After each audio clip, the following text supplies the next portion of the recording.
हिंदी कक्षा के लिए स्वागत।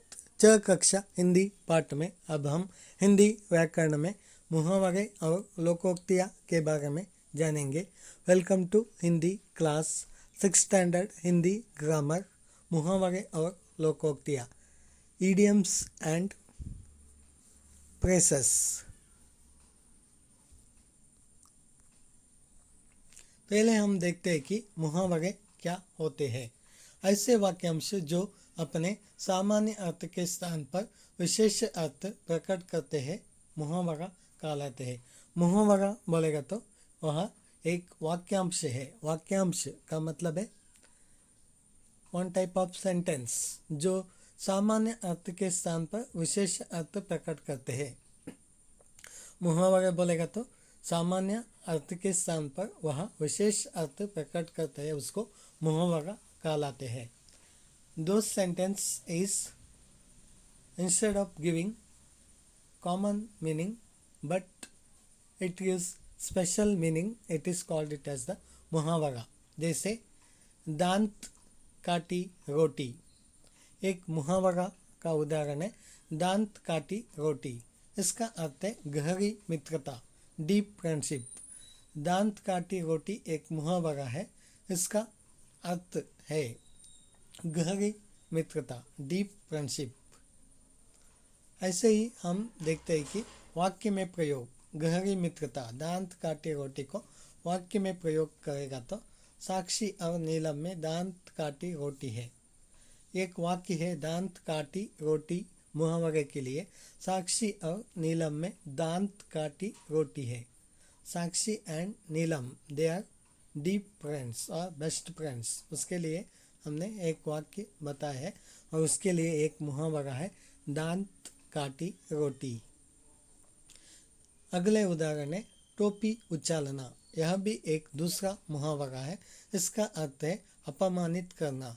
जो भी हमें अपमानित करते हैं तो उस समय हम उपयोग करते हैं मुहावरा टोपी उछालना। इसका अर्थ है अपमानित करना, मीन्स मेकिंग डिसऑनर और to make shame for others. इसका वाक्य में प्रयोग बेईमान मंत्रियों की टोपी उछालकर पत्रकार ने ठीक ही किया।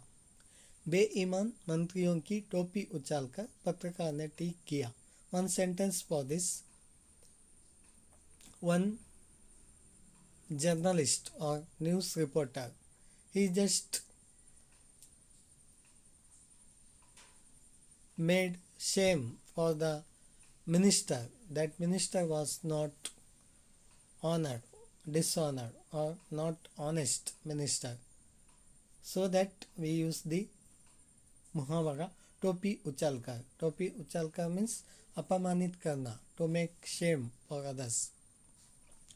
अब हम देखते हैं कि लोकोक्ति। लोकोक्ति बोलेगा तो क्या है। लोकोक्ति शब्द लोक धन उक्ति के योग से बना है। लोकोक्ति शब्द का अर्थ है लोक धन, प्लस को हिंदी में धन बोलते हैं। लोक धन उक्ति के योग से बना है। लोकोक्ति शब्द लोक धन और युक्ति, उक्ति, ये दोनों शब्दों से मिला है। इसका शाब्दिक अर्थ है लोगों द्वारा कही गई उक्ति। लोकोक्ति का शाब्दिक अर्थ, शाब्दिक बोलेगा तो वर्ड मीनिंग, और उस शब्द का अर्थ है लोगों द्वारा कही गई उक्ति। लोगों ने जो उक्ति, उक्ति का अर्थ है बात, स्पीच। लोगों द्वारा, लोगों के द्वारा कही गई उक्ति को लोकोक्ति बोलते हैं। People whatever they are speaking, it is called it as the लोकोक्ति। अर्थात लोगों के अनुभव पर कही गई बातें लोकोक्ति कहलाती है। इसलिए लोगों के जो अनुभव है उस पर जो बातें करते हैं ना, उसको लोकोक्ति कहते हैं। इन्हें कहावत भी कहते हैं। लोकोक्ति को दूसरे अर्थ में हम क्या कह सकते हैं कि कहावत। कहावत means like some stories from the past, tragedy और नॉट ट्रेजेडी, एंशिएंट स्टोरीज, कहावत, ऐसे ही हम बता सकते हैं। Some more meaning of the lokokti is through the experience of people, how they are talking. It is also called it as the lokokti, and Lokokti is also called it as the ancient stories from the people, one people to another people, one group of people to another group of people. Note, अधिकतर लोकोक्तियों का संबंध प्राचीन लोक कथाओं से होते हैं।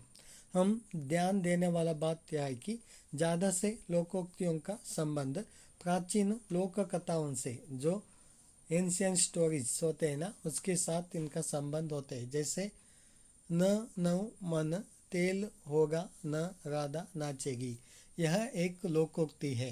Here we have to keep we have to note that there is a relationship between a olden stories, ancient stories with the lokoktiya. Here one example for lokokti is न नौ मन तेल होगा न राधा नाचेगी। इसका अर्थ है, इसका अर्थ है कि यहाँ पर एक कथा में हमें बताया गया है कि राजा और राधा, उनके बारे में इस कथा में बताया गया है कि न नौ मन तेल होगा न राधा नाचेगी। अगर राजा नहीं बताएगा तो रानी राधा, राजा नहीं बताएगा तो राधा नहीं नाचेगी, ऐसा यहाँ पर बताया गया है। Here one example for लोकोक्ति is न नौ मन तेल होगा न राधा नाचेगी।